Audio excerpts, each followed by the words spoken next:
जगन्नाथ प्रसाद block कोकलपा panchayat कोकलपा ग्राम में सामान्य वर्षा निर्माण शिशु उद्यान पाचेरी भुशुड़ी जावाक नहीं ग्रामवासी मध्य असंतोष प्रकाश पाइबा सह ग्रामर मान को नहीं प्रश्नवाची सृष्टि होछि। 2022 मसीह कोकलपा लक्ष लक्ष टंका व्यय ज्ञान पट्टनायक शिशु उद्यान निर्माण होता। निर्माण 2 वर्ष मध्य पाचेरी भुशुड़ी पड़ा सह विभिन्न स्थान में फाट सृष्टि होछि। अन्यपटे जनबसति ठारू बहु दूर में जंगलिया अंचल में शिशु उद्यान थिबारु यह शिशुंक व्यवहार आसुना जहाँफल यह परित्यक्त भाव पड़ रही।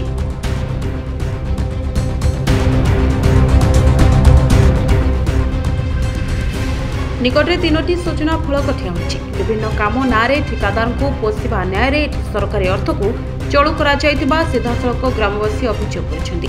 पट्टनायक शिशु उद्यान नाम गोटे पार्क करा जायथिला किंतु आगो 2 वर्ष न पूर्ण ए बाउंड्री गली पड़ची एवं बहुत निम्न काम होइथिया सत्ते ए बाड़ भुसुड़ी तले पड़ जायछि। यह एपरि भाबरे पड़िछि जेपरि कि एठारे जाउथबा जनसाधारण प्रति मध्य बहुत विपद रही। जार अटकल मूल्य प्राय 70 लाख कि 80 लाख तार बोर्ड रही ना सी तो बटे आगपटे दीपटे जहाँ लिखिं से जानी होनी ये जो रूराल एरिया जो ये गोटे निम्नमान काम मान कर जो पार्क कर 70-80 लाख टका हेरफेर कर लोकंर से यातायात ना कि आ प्रति कार ध्यान ना कि यार रक्षण बेक्षण किए बुझार ना ये पड़ा। बर्तमान एवं देखते ये फ्रंट रे तार गोटे पाचेरी पूरा डोली पड़ी निम्नमान कम होती जो कम्प्लेन कलु घनश्याम प्रधान जो इंजीनियर थे से कहले सब खाड़ी पड़ी काम खूब निम्नमान रही पाचेरी भुशुड़ी सह सिमेंट खंडगुड़िक हाथ में धरले भांगी जाउथबा कारण आउ बलका ठिया होइतिबा पाचेरी को नहीं भय सृष्टि होछि।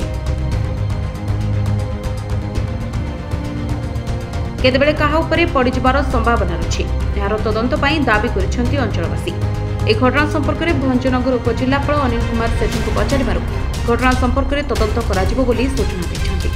एपरे हम अवगत अछि हमें तापर डिटेल इंक्वायरी करबो एग्जीक्यूशन के करथिले और काहे कि से अवस्था रे तापर हम डिटेल इंक्वायरी करबो तापर पदक्षेप ग्रहण करबो।